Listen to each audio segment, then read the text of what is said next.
You wanted the best. You've got the best podcast. The hottest podcast in the world. The Chris Voss Show, the preeminent podcast with guests so smart you may experience serious brain bleed. The CEOs, authors, thought leaders, visionaries, and motivators. Get ready. Strap yourself in. Keep your hands, arms, and legs inside the vehicle at all times, because you're about to go on a monster education roller coaster with your brain. Now, here's your host, Chris Voss. I'm Mr. Voss here from thechrisvossshow.com. There you go, ladies and gentlemen. Welcome to the hour things that makes the pitch show. Welcome to the big show. As always, the Chris Voss Show has been around for 16 years, going on 17 and 2,500 episodes. Go refer the show to your family, friends, and relatives. Go to goodreads.com/Chris Voss, linkedin.com/Chris Voss, Chris Voss1 on the TikTokity, and all those crazy places on the internet. Today, we're going to be talking about businesses being prepared for crises and how to fix stuff before it's too late.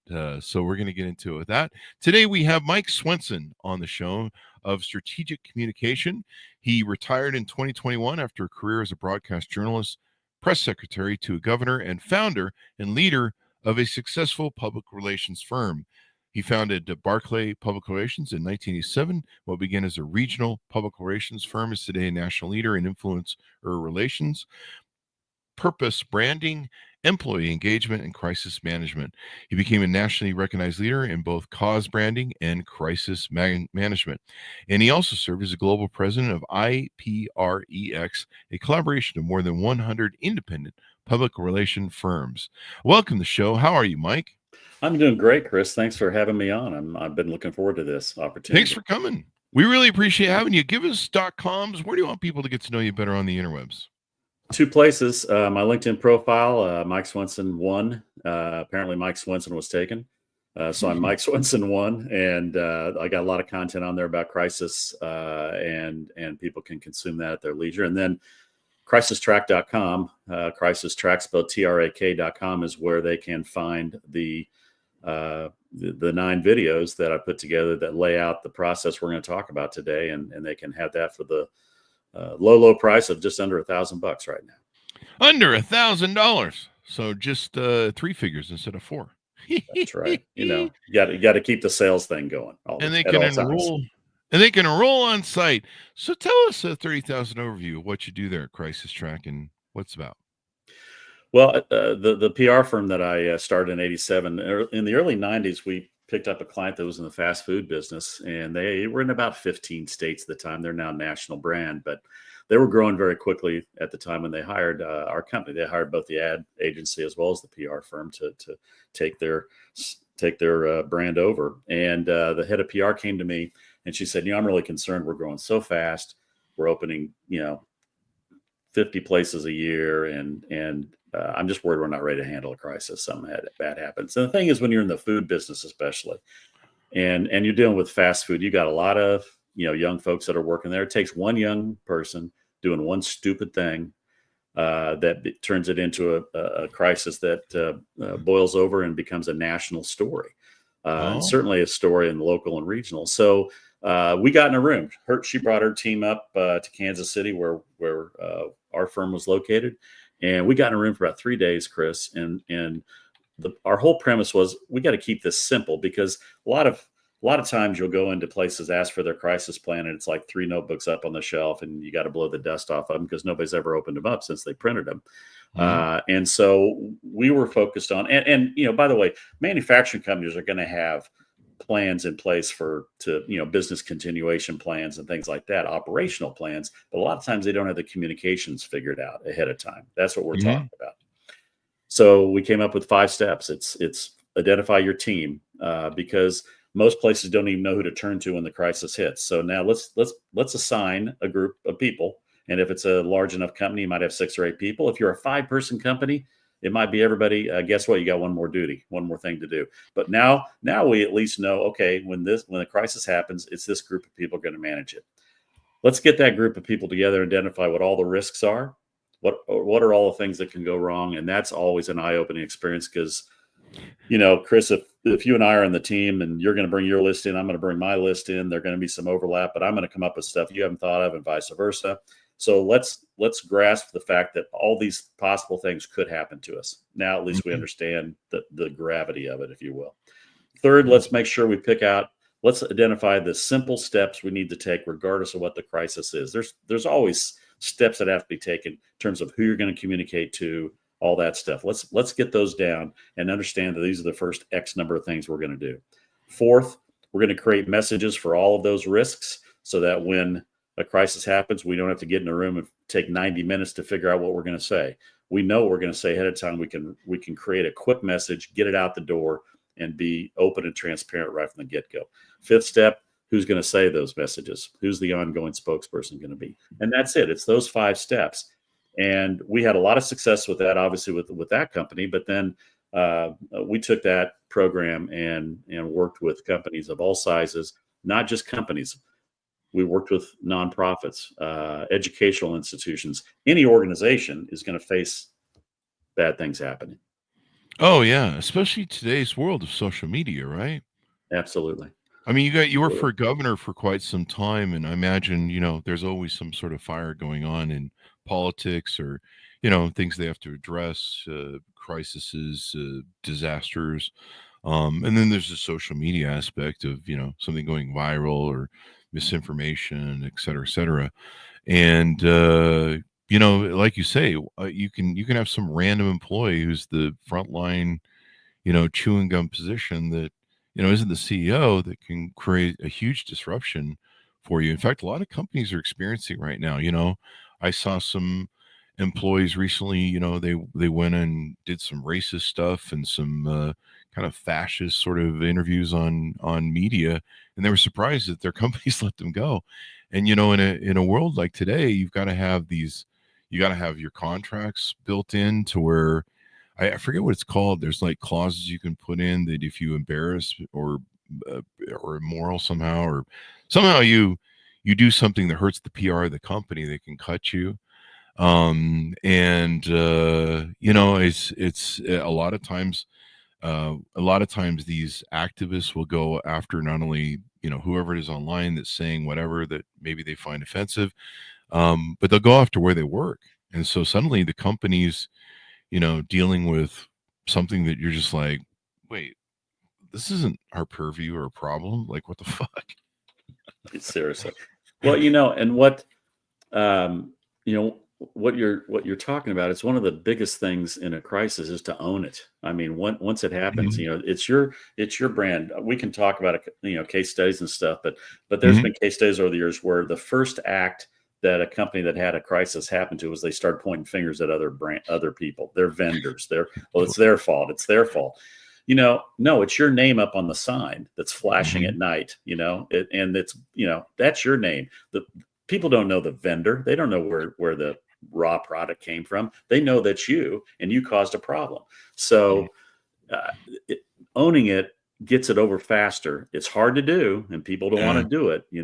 But I guarantee you, I can come up with many stories where if somebody owned it and took action from the beginning, it's over with a lot faster than if they don't. Yeah. And so sometimes, like you say, it's owning it, maybe apologizing for it. But, with social media, the longer that thing, bleeds out online, the more it expands and grows. And so being able to get on stuff fast. And I think what you talk about is having preparedness, having teams ready, because shit will go off the rails. And so you've got to just anticipate that you're going to have to address it and be ready to, with probably a set of policies and a manual or some sort of thing like, what happens if this happens? How do we deal with it? Is that what? Am I analyzing that right? That's my whole mission, is to help organizations understand that you should be. If you're an entrepreneur out there and you're just getting ready to launch a new company, you've got your business plan all together. If you don't have a line item in your business plan, a section in your business plan that's a crisis preparedness plan, I guarantee your investors are going to be pretty impressed with you if you walk in with a business plan that says, "Oh, by the way, when it hits the fan, we're ready, and here's how we're going to handle it." Because when and that first step of having that team identified is important, because if that entrepreneur gets his company launched and he or she wakes up in the middle of the night with a phone call at 4 a.m., they don't have to decide who's going to handle it. They already know the team's in place and the team's already working. In fact, that's who called him, was the head of the crisis team that they appointed. Because, we're on it. Here's what happened. We're on it already. Here's the 3 things we're doing. Just want to make sure you knew. Well, it's a lot better than getting the call 4 a.m. and going, and somebody says, so what do you want to do? Well, let's try to wake people up for one thing. Let's start with that. So, it's always seemed to me so simple. But it's the thing that it's one of those things that gets put on the back burner, because until something bad happens, I'm not going to, I'm going to focus on the matters at hand. And yet when the crisis will be on the front burner real fast. And you keep talking about social media. I mean, I worked for a governor in the 80s, so we didn't have internet. We didn't have we had news cycles. We still had cities. We had cities with 2 newspapers in them. And so you had some time. You have no time anymore. And so as we grew the PR firm and technology changed, and we changed with it, all of a sudden everything got more rapid. And now we're all journalists, because we all carry around a camera and a recording device. And and boom, with 3 clicks away, and it's out on choose the platform of your choice. Yeah. You work at you're the CEO of FedEx, and some FedEx driver, throws a TV over a fence, and suddenly, it's viral, and you're sitting there going, what the fuck? Like, I had something better to do today, but thanks for that. Yeah. I'm thinking of 2 faux pas recently that, and became an internet sensation, that recent thing with the CEO of Astronomer, I think it was, or, and that kerfuffle at the Coldplay concert. Wow. Yep. That thing. I mean, that thing has become a cultural moment. Okay. Had you ever heard of Astronomer before that? No. Exactly. I mean, in a weird sort of way, the company put their name on the map, but that's not the way they wanted to do it. That's not the way you want to do it. But it was funny. I joked about that. I'm like, great. Is this going to be the new fucking way that companies are going to, create a fake crisis so they can, get noticed, or, the CEO's got to flambe himself, and what's funny is, they came out and they were trying to play victim, saying that they were entitled to privacy, which you're not in a public place. I mean, No. I know that as a photographer. And how stupid did that sound? I mean, that was just you're just spraying fuel right on the fire at that point. You're just asking for it. And people generally want to see a human moment, a mea culpa. There's one that's just recent, I think this week, where I don't know what sort of sport the gentleman was doing, but one of the stars of that sport was signing autographs and giving hats. And it's the U.S. Open tennis. Yeah. He handed a hat to this young boy, and this CEO, what turns out to be a CEO of a company, this dude just rips it right out of his hand and just is like, has this FU sort of attitude about the whole thing. And then he pissed backwards again too, just trying to, accuse the internet of being like, well, whatever. It's kind of interesting, the entitlement sort of thing. It seems like entitlement's easy part of the problem. It totally is, and that, you have to, and again, so think about how the leadership, the board of directors at Astronomer handled it. They jumped in very quickly and took care of business.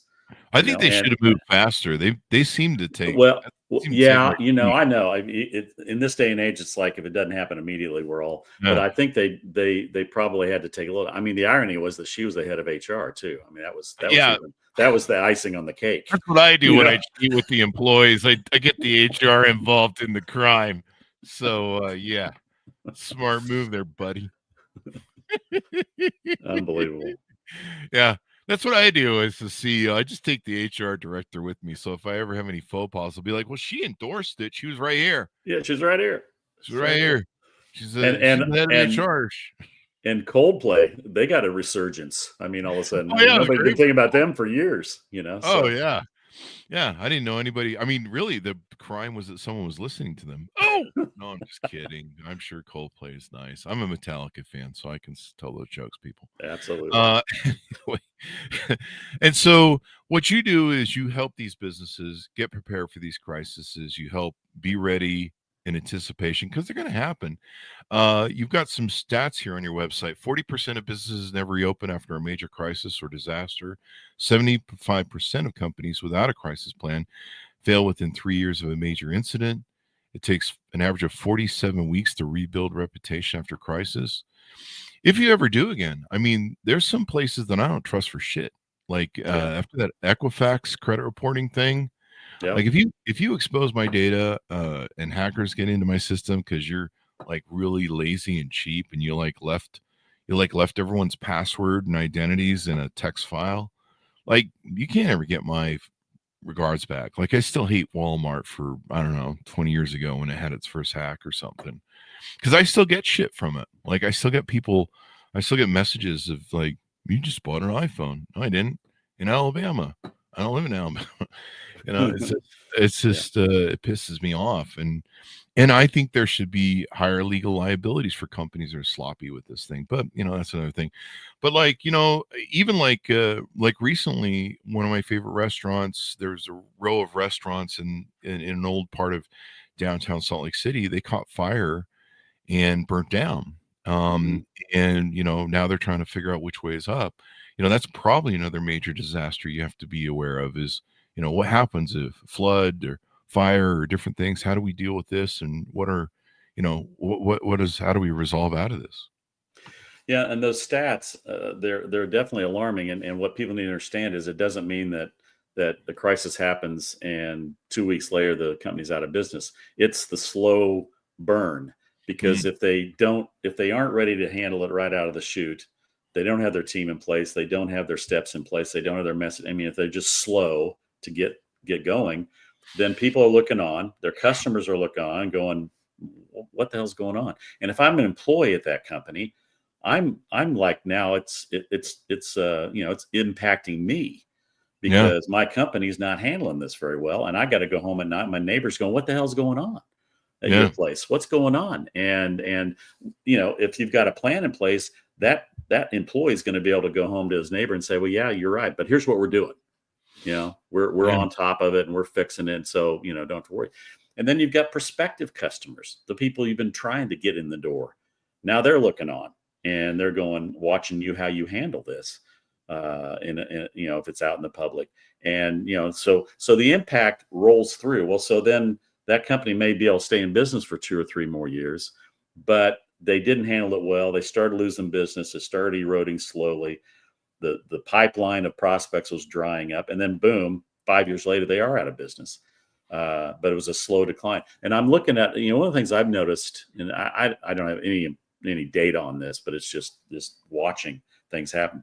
But after COVID, it seems like we're in a spate of things where restaurants now are starting to close down. We've had several in Kansas City, shut down, and they've been around a long time. And I think COVID kind of separated, those that figured out how to handle COVID and work and keep the business going, and those that didn't. And now we're seeing some of that fallout. It's like they just struggled and couldn't keep it going.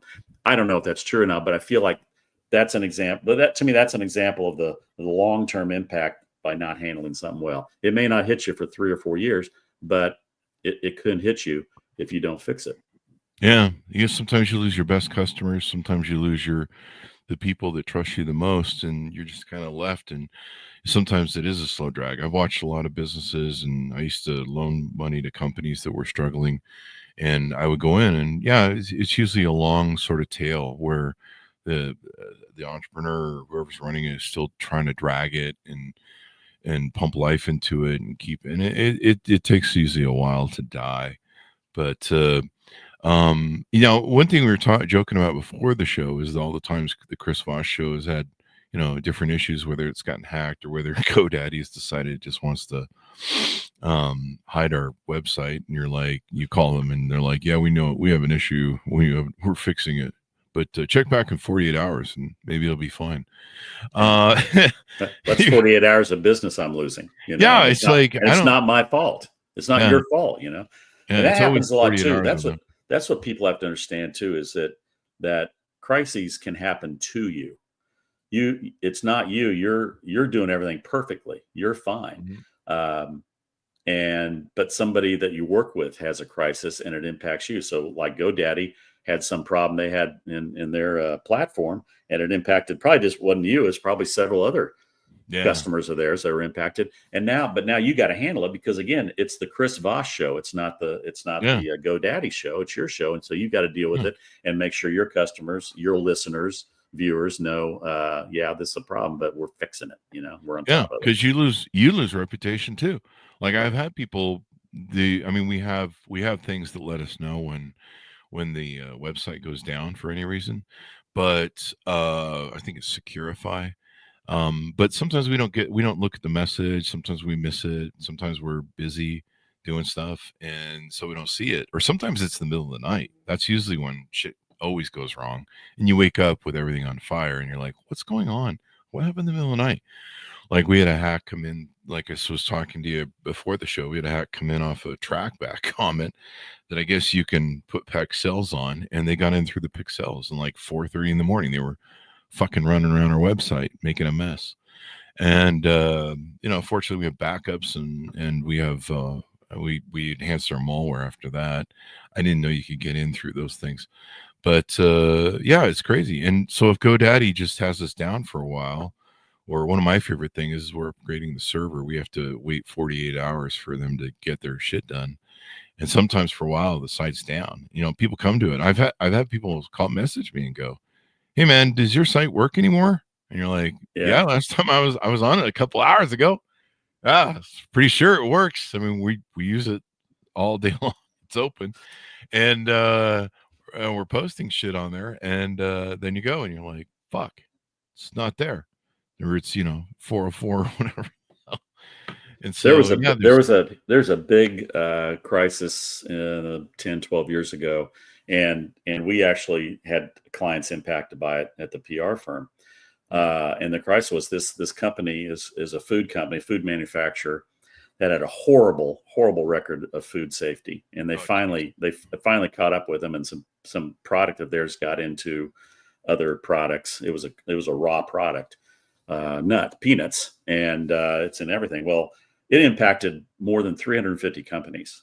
Wow. And we had three clients that they were a vendor to.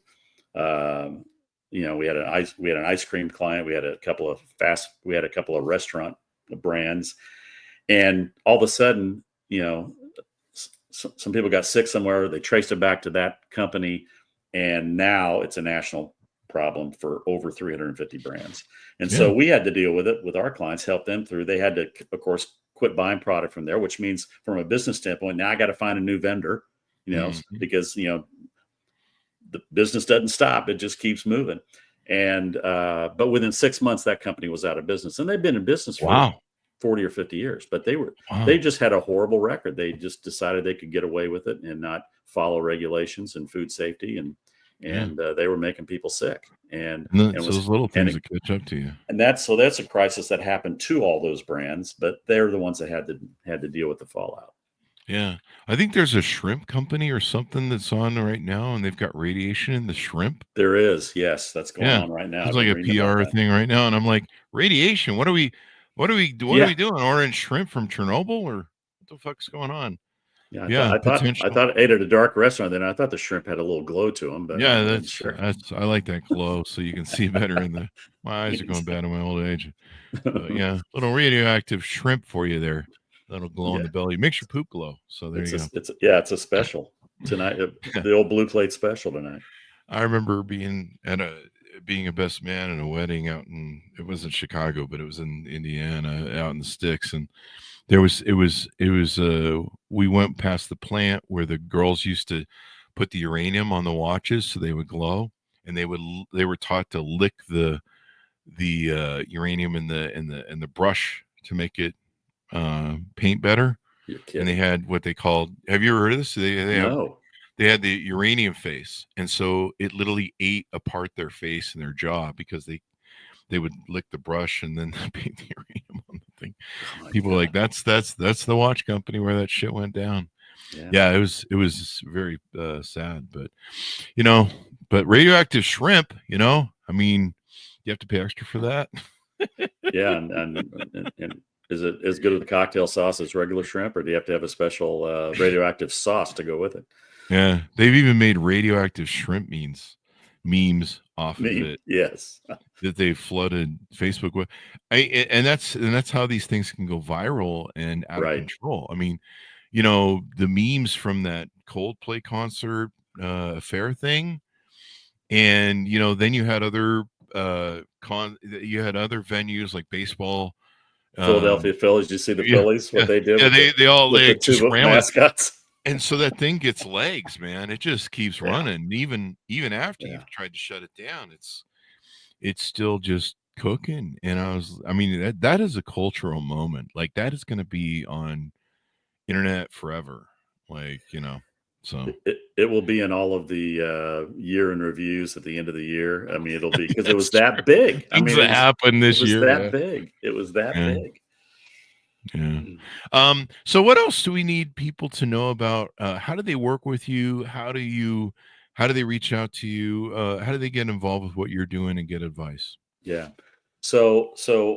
When we created Crisis Track, I always had in my contract that I could take it with me and the name and do something with it. And so when I retired, I had about an 18-month glide path, but I could start consulting.